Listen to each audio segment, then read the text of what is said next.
बात बेबात पे अपनी ही बात कहता है। मेरे अंदर मेरा छोटा सा शहर रहता है। दोस्तों, मेरा नाम है नीलेश मिश्रा। कहानियां सुनाता हूं। बिग एफएम पर आप सुन रहे हैं यादों का idiot box with Nilesh Mishra season 5। कहानियां जिनमें आप मिलते हैं खुद से। दोस्तों, आज मैं आपको सुनाने जा रहा हूं अपनी मंडली की सदस्य रश्मि कुलश्रेष्ठ की लिखी कहानी छुई मुई। सुबह की हवा देह पर ऐसे लिपटती है जैसे रात भर बेचैन रही हो, इंतजार में हो कि अलसाई भोर में जब कोई उठकर छज्जे पर आए तो वो उसे छू ले। अरसे बाद ऐसी हवा आज मुझे छू रही थी। सालों बाद मैं नानी के कस्बे में था। जाने कब से ऐसी सुबह नहीं देखी। ये सूरज का नारंगीपन, हवा की ठंडक, भोर वाली खुशबू। मैंने गहरी सांस भर ली। सार्थक, जल्दी उठ गया बेटा? नानी की आवाज़ सुनकर मैं पलटा। हाँ, जल्दी नींद खुल गई। हवा से माथे पर छिटक आए बाल संभालते हुए मैंने कहा। कौन सा दफ्तर जाना था तुझे? सोता रहता? कहते हुए उन्होंने मेरी हथेली में प्रसाद रख दिया। मिश्री थी। प्रसाद खाकर उनके आंचल से हाथ पोंछते हुए मैंने कहा, यहाँ काम में हाथ बटाने आया हूँ, आराम करने थोड़े। आपकी शादी की गोल्डन जुबली है भाई, कोई आम फंक्शन थोड़े है। परसों थी नानी नानू की शादी की 50वीं सालगिरह। सुबह शिव विवाह और उसके बाद भंडारा था। माँ पापा को छुट्टी नहीं मिली थी, इसलिए उन्होंने मुझको जल्दी भेज दिया ताकि काम संभाल सकूं। परसों सुबह की आमद थी उनकी। नानी अपने काम में लग गईं और मैं तैयार होकर आंगन में उतरती सीढ़ियों पर बैठ गया। आदतन बचपन की कुछ आदतें बदलती नहीं हैं, भले ही हम बड़े हो जाएं या फिर बुजुर्ग ही हो जाएं, तब भी। जैसे चाय के 2 आखिरी घूंट छोड़ने वाली नानू की आदत, नानी की बार बार हाथ धुलने की आदत, मेरी सीढ़ी पर बैठकर ठीक मेरे आगे बैठी छुई मुई की चोटी खींचने की आदत। तेरा नाम प्रज्ञा नहीं, छुई मुई होना चाहिए। मेरे कानों में अतीत फुसफुसाया। छुई मुई नाम बुदबुदाते हुए मैं आगे वाली खाली सीढ़ी देखने लगा, उसे सोचने लगा। कुछ जगहें लोगों के नाम से हो जाती हैं, जैसे पापा की कुर्सी, भैया का पलंग अलमारी, माँ का कोना। नानी कोई काम बताओ ना, हलवाई का, बाजार का। मैंने वहां से अपनी नजरें हटाते हुए पूछा। अरे कोई काम नहीं है, अपनी प्रज्ञा है ना, उसने संभाला हुआ सारा। नानी ने चाय का प्याला पकड़ाते हुए कहा। वो आई है क्या ससुराल से? कल रात से तो एक बार भी नहीं दिखी। उसे पता तो होगा ना कि मैं आया हुआ हूं, या बचपन के दोस्त को भूल गई वो? मैं और उलझता कि नानी की आवाज ने टोका, ये ले आ गई, अभी तेरे बारे में बात हो रही थी। नानी को सुनकर मेरी निगाहें दौड़कर दरवाजे पर ठहरी और फिर फिसलने लगीं। उसके बॉर्डर वाले सूट पर, उसके अधखुले बालों और कान के पीछे झूलती लंबी लट पर, कलाई के कंगन और उस पर फिरती उंगलियों पर। मेरे हाथों में कुलबुलाहट होने लगी कि उसकी चोटी खींच दूं या वो कदम बढ़ाए तो अड़ंगी लगा के गिरा दूं। लेकिन मैं रुका रहा। सलीकेदार दिखना था ना मुझे, आखिर इतने सालों बाद अपनी दोस्त के सामने था। उस वक्त दरवाजे पर 3 लोग ठहरे थे, नानी, प्रज्ञा और मेरी निगाहें। दिल कर रहा था कि उठकर चला जाऊं, उससे पूछ लूं कि कैसी है तू। लेकिन मैं वहीं बैठा इंतजार करता रहा कि उसकी नजरें घूमे तो हाथ हवा में लहरा कर हाय बोल दूं। मैं अपनी खुलती उंगलियों को सहलाता रहा। कैसे हो तुम? कब आए? 2 मिनट बाद वो मेरे सामने थी। मैंने सीढ़ी से उठते हुए कहा, कल रात को करीब 12 बजे। अच्छा, कहते हुए वो नानी की तरफ मुड़ गई। मैं वापस सीढ़ी पर बैठा और बाईं दीवार से टेक लगा दी। उस पार से अतीत की आवाजें आ रही थीं। नानी देखो, इसने फिर मुझको तंग किया। मैंने आंखें मूंद ली। 2 पल बाद आंखें खुली तो यादों के आंगन में, जहां 11 साल की प्रज्ञा दरवाजे के हैंडल से बंधी अपनी चोटी खींचते हुए नानी को आवाजें लगा रही थी और 14 साल का मैं 2 हाथ दूर खड़ा हंस रहा था। वो कोई 10 साल पुरानी गर्मी की छुट्टियां थीं। मैं हर साल की तरह उस दफा भी नानी के यहाँ था। पड़ोस में रहने वाले मास्टर जी के परिवार से नानी का मेलजोल अच्छा था, खासकर इस प्रज्ञा से। वो दिन भर नानी नानी करती घूमती रहती। मुझे जरा भी नहीं अच्छा लगता। वो मेरी नानी थी, बस इसी चिढ़ का बदला लिया था उसकी चोटी बांधकर। अभी बताती हूँ उसको, अरे बहुत शरारती हो गया है, कहते हुए नानी उसकी चोटी खोल रही थी और वो डबडबाई आंखों से मुझको देख रही थी। सार्थक, माफी मांग, नानी ने फटकारा तो मुझको गुस्सा आ गया। ये कल की लड़की से माफी मांगू, मुझसे 3 साल छोटी से? ये सोचते हुए मैं वो 3 शब्द अपनी जबान से धकेल ही रहा था। आई एम कि वो बोली, रहने दे तू। ऐसी ही थी वो, अजीब सी। मेरे तंग करने के बावजूद मेरे पीछे पीछे घूमती। शुरू में मुझसे बर्दाश्त नहीं होता था उसका यूं पूंछ बन के फिरना, फिर ठीक लगने लगा। तू ना चिपकू दोस्त है, मैंने एक रोज उससे कहा। उसने पूछा, चिपकू क्या होता है? मैं हंसा तो वो झेंप गई, नजरें झुकाकर बोली, मैं जानती हूं इसका मतलब। तू मेरा दोस्त है ना, इसलिए चिपकू हूं, और अगर मैं नहीं रहूंगी तो तू अकेला बोर नहीं हो जाएगा? उसने कहा तो मैं सोच में पड़ गया कि अगर वाकई में ये कल नहीं आई तो। लेकिन वो आती, हर सुबह, हर दोपहर, हर शाम आती और मैं आदतन उसको तंग करता। कभी उसकी फ्रॉक पर च्युइंगम चिपका देता, कभी सर में चीनी के दाने डालकर भाग जाता, और जब उसको चिकोटी काटता तो वो रुआंसी हो जाती। इतनी जल्दी रो जाती है, तू छुई मुई है क्या? मैं पूछता तो वो कहती, क्या पता। तभी मेरा ध्यान पायलों की खनक ने खींचा। मैं वापस सीढ़ी पर था। वो घर में कोई सामान ढूंढ रही थी और मैं उसमें बचपन वाली छुई मुई तलाश रहा था। मेरा मन किसी जंगली फूल की तरह प्रज्ञा में अटका हुआ था। वो कभी हॉल का सामान शिफ्ट कराती, कभी हलवाइयों को काम समझाती। उसे निहारते हुए मैं फिर से यादों की टेक लगा बैठा। मुंदी हुई आंखें बस मंजर खींचने लगीं। इस दफा यादों का आंगन थोड़ा बड़ा हो गया। उससे मिलने के बाद नानी के यहाँ वो मेरी तीसरी गर्मियाँ थीं। हम दोनों थोड़ा और बड़े हो गए थे। मैं थोड़ा ज्यादा बड़ा, जरा सा उचकता तो दरवाजे से सर टकरा जाता। कितने लंबे हो गए हो तुम? उसके मुंह से पहली दफा तुम सुना था मैंने। मैं 2 मिनट सोचता रहा कि इसे तू कहूं या तुम। मैंने तू ही कहा। तू भी तो बदल गई है, 2 चोटी की जगह जूड़ा। मेरे डर से तो नहीं? मैंने आंखें उचकाकर पूछा तो उसने मुस्कुराकर मुंह घुमा लिया और तुम नहीं सुधरोगे बुदबुदाते हुए चली गई। मैं सुधरा था या बिगड़ा मालूम नहीं, लेकिन वो बदल गई थी। उसकी आंखों में एक ठहराव आ गया था, किसी अल्हड़ धार को जैसे संभल कर बहना आ गया हो। एक शाम नानी आंगन में बैठी सब्जी काट रही थी और वो फलियां तोड़ रही थी। मैं तिनका लेकर उसके कानों में सुरसुराने लगा। हल्का सा ठुनठुनाते हुए उसने, सार्थक क्या है, कहा और तिनका लेकर फेंक दिया। नानी, ये प्रज्ञा कुछ बदल गई है ना? उसके जाने के बाद मैंने नानी से कहा, मेरे छेड़ने पे मुंह नहीं बिसूरती जैसे पहले करती थी। सयानी हो गई है।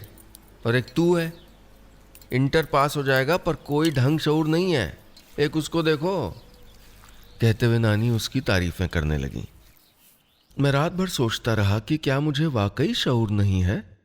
क्या वाकई वो सुलझी हुई थी? हाँ होगी, तभी तो मेरी शरारतों को नजरअंदाज करके लाड़ करती थी मुझे। अपने दुपट्टे की फिक्र किए बगैर अहाते वाले पेड़ से जामुन तोड़कर उसमें छुपा के लाती थी। मैं दाग देखता तो कहती, इनकी टेंशन ना लो, ये घर वाले पेड़ के जामुन है, तुम खाओ ना। कभी मेरे मिट्टी सने जूते साफ करके चुपचाप रख जाती, कभी अपनी आधी खीर मुझको दे देती और कहती, बहुत ज्यादा है। उसकी अच्छाई, उसकी समझदारी मुझे भी बदलने लगी थी। अब मैं तंग नहीं करता था उसे। वैसे भी चिढ़ाने का मजा तभी है ना जब कोई चिढ़े। छुट्टियां गुजरती गईं। आखिरी 2 रोज बचे थे जाने में। इस दफा यह भी तय था कि शायद अब आना ना हो पाए। नानी ने बताया होगा उसे। फिर भी चलते वक्त उसने कहा, अब तो अगले साल मिलना होगा। मैंने रिक्शे की सीट पर खुरचती उसकी बेचैन उंगलियां देखी थीं। आओगे ना?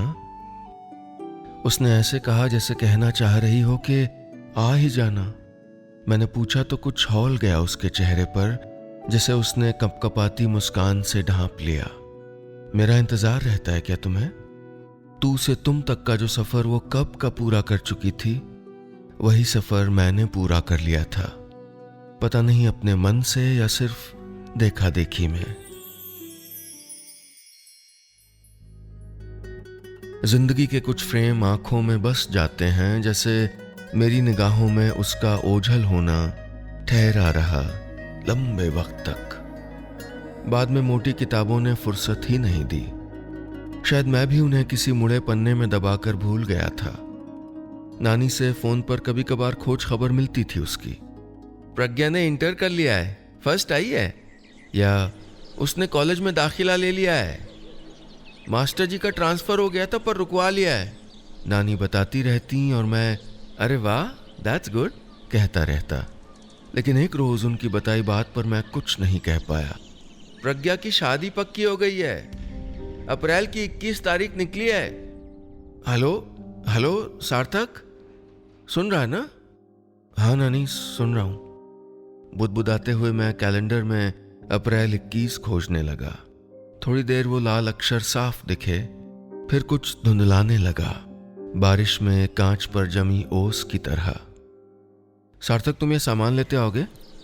प्रज्ञा ने मेरे सामने एक कागज लहराया तो मेरा ध्यान टूटा। हाँ क्या कह रही थी तुम? मैंने पूछा। ये सामान लाना है, उसने कहा तो मैंने उसके हाथ से पर्ची ली और बाहर निकल आया। वो बाहर तक चली आई, बताती रही कि कौन सा सामान कहाँ मिलेगा। कोई डाउट हो तो नानी वाले नंबर पे फ़ोन करना, मेरे पास है वो मोबाइल, उसने कहा तो मैंने गर्दन हिलाकर स्कूटर स्टार्ट कर दिया। मन हुआ कि पूछ लूं, तुम चलोगी क्या? लेकिन पूछा नहीं। क्या पता वो मना कर दे, कह दे कि मेरे पति को पसंद नहीं है कि तुम किसी लड़के दोस्त के पीछे बैठो। होता होगा ना ऐसा, पत्नी को शादी के बाद तमाम रिश्ते छोड़ने पड़ते होंगे, एक दूरी बनानी पड़ती होगी। शायद इसी वजह से प्रज्ञा दूर ही नजर आ रही थी मुझे, इतनी दूर कि पहचानना मुश्किल हो रहा था उसे। शाम हो चुकी थी। मैं सामान लेकर वापस आ गया। वो फूल वालों को समझा रही थी कि कौन से फूल नीचे लगेंगे, कौन से ऊपर। कल सुबह से पूजा शुरू होनी थी तो ये साज सजावट रात में ही कर लेने का प्लान भी उसी का था। भैया क्या कर रहे हो, ये फूलों की लड़ियां ऐसे बराबर लगाओ ना, खींचते हुए उसने कहा और स्टूल पर चढ़कर खुद ही ठीक करने लगी। तभी उसके हाथ से वो फूलों की लड़ी छूट गई और उसे लपकने के चक्कर में वो फिसल गई। खंबे से रगड़ता हुआ हाथ काफी छिल गया था। क्या कर रही हो तुम, ध्यान से करो, कहते हुए मैं उसकी तरफ लपका और 2 कदम दूर रुक गया। वो खरोंच पर फूंक मार रही थी, मैं उसे देख रहा था। न दर्द के डोरे आंखों में, न तकलीफ की कोई लहर। हल्दी का लेप बनाकर उसने खुद ही लगा लिया। मैं उसे देखता रहा, सोचता रहा कि शादी के बाद ये कितनी मजबूत बन गई है, छुई मुई तो रही ही नहीं। क्या इतना बदल जाती हैं लड़कियां शादी के बाद? मैं जब भी आंखें मूंद कर सोचता तो वो फ्रॉक पहने, 2 लंबी चोटी बांधे छुई मुई प्रज्ञा ही याद आती थी मुझे। आंगन में तैयारियां चल रही थीं। भजन मंडली वाले दरबार सजाने में लगे थे। माँ पापा भी आ चुके थे। मैंने आज कुर्ता पाजामा पहना था, नानी के कहने पर। बाजुएं मोड़ते हुए मैं काम देख रहा था। बीच बीच में निगाह दरवाजे तक भी घुमा आता। नानी ये प्रज्ञा नहीं आई अभी तक? स्टोर में से सामान निकालती नानी से मैंने पूछा। अरे रात को ही सारे काम निपटा के चली गई थी, मैंने ही बोला था आराम से आना। ये ले मेवा, पंडित जी को दे क्या? उन्होंने थाली बढ़ाते हुए कहा। मैं वहां से चला आया। पंडित जी अपनी ज़रूरत का सामान मुझसे मांग रहे थे, जिसमें अक्षत, रोली, कुश और बहुत सारी चीज़ें मुझे समझ ही नहीं आई। जी क्या चाहिए मुझे बताएं। तभी पीछे से आवाज़ आई, मैंने पलट कर देखा। पीछे वो खड़ी थी, गुलाबी साड़ी, ढीले बालों की चोटी, आंखों में काजल और माथे पर छोटी सी बिंदी। लोगों का शोर था, भीड़ थी, पर मेरे कानों में सन्नाटा गूंज रहा था। खामोशी फुसफुसा रही थी। मैंने खुद को संभाला। थोड़ी देर में भजन शुरू हो गए। हम दोनों सारी ज़रूरतों पर निगाह रखे हुए थे। वो आसान काम मुझे देती और मुश्किल खुद कर लेती। लाड़ आता मुझे उस पर। दिल करता उसे बिठाकर ठंडा ग्लास पानी पिला दूं या हवा कर दूं उसके चेहरे पर। तुम बैठ जाओ ना थोड़ी देर। इस दफ़ा वो भीतर कुछ सामान लेने गई तो मैंने उससे कहा, मेरी फिक्र मत करो तुम, मैं थकती नहीं हूँ। उसने तेल का कनस्तर उठाते हुए कहा। मैंने उसके हाथ से वो टिन लिया, लेकिन अब भी आधा हैंडल उसी ने थामा हुआ था। मोहल्ले वाले, रिश्तेदार सब प्रज्ञा की तारीफ कर रहे थे कि पूरा कार्यक्रम बड़े अच्छे से निपट गया था। तारीफ उसकी हो रही थी और खुश मैं हो रहा था जैसे मेरी हो रही हो। दो लोगों के बीच एक लकीर होती है, जहां मैं या वो नहीं रहते, सब हम हो जाते हैं। रात बढ़ रही थी। मैं नानी के पलंग पर उनके साथ लेटा बातें कर रहा था। मेरी हर दूसरी बात में वो होती। कितनी बदल गई है ना प्रज्ञा, लगता ही नहीं है बचपन वाली छुई मुई है। मैंने नानी के गले में पड़ी तुलसी की माला पर हाथ फेरते हुए कहा। वो तकिया ठीक करते हुए बोली, समय कठोर बना देता है। बड़े अरमानों से ब्याहा था मास्टर जी ने इसको, लेकिन ससुराल वालों को पता नहीं क्या चाहिए था, परेशान करते रहे। शुरू में चुपचाप सहती रही, फिर एक रोज बैग उठा के चली आई। 3 साल हो गए, ससुराल से कोई लिवाने नहीं आया। मेरे हाथ किसी मनके पर थम गए। उसे कसते हुए मैंने आंखें मूंद ली। सीने में कुछ चुभने लगा, फांस जैसा। तकलीफ होने लगी मुझे। उसकी शादी टूटने से ज्यादा उसकी मासूमियत खोने की तकलीफ।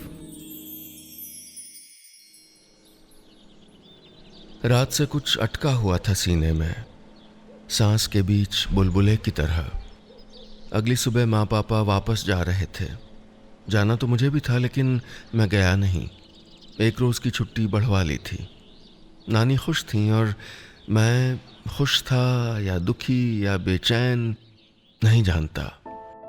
चढ़ती सांस बेचैन करती तो उतरती सुकून दे जाती। सुबह से दोपहर हो गई। मैं कभी छज्जे पर झांकता, कभी दरवाजे की टोह लेता। हल्की हवा सरसराती तो पलट कर देखता कि कहीं वो तो नहीं। बावरा सा बार बार उसका जिक्र कर बैठता नानी से। वो भी उसकी बातें बताती रहती। जब हम किसी से बहुत प्यार करते हैं तो हर जिक्र घूम फिर कर उसी पे आ जाता है। नानी उसे प्यार करती थी, बहुत ज्यादा। और मैं? बारिश फिर शुरू हो गई थी। इंतजार शाम की तरह ढलने लगा।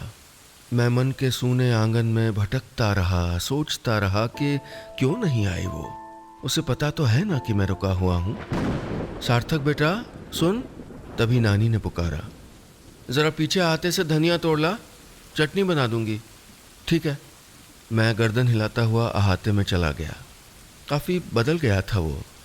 क्यारियों में पौधे बढ़ गए थे। मास्टर जी और हमारे अहाते के बीच वाली दीवार भी हट गई थी। मैं क्यारी से धनिया तोड़ने लगा। तुम गए नहीं? तभी पीछे से आवाज आई, उसकी। मैंने पलट कर देखा।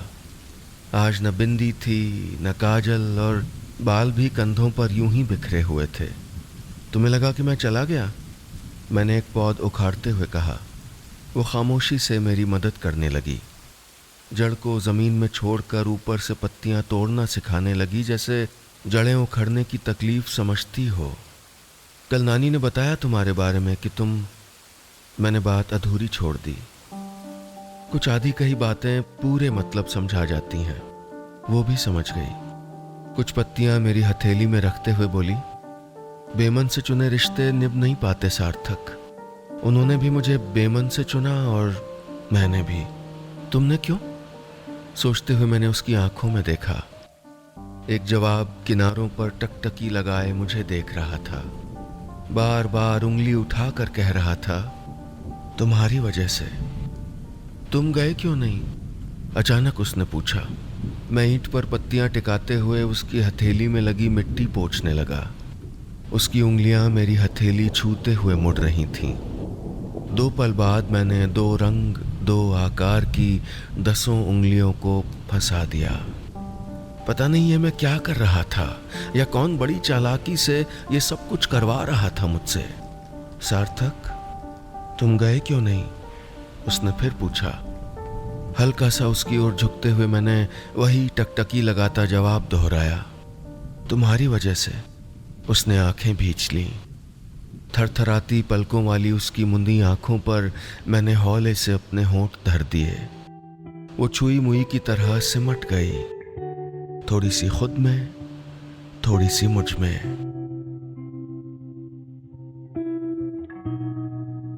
बस इतनी सी थी ये कहानी।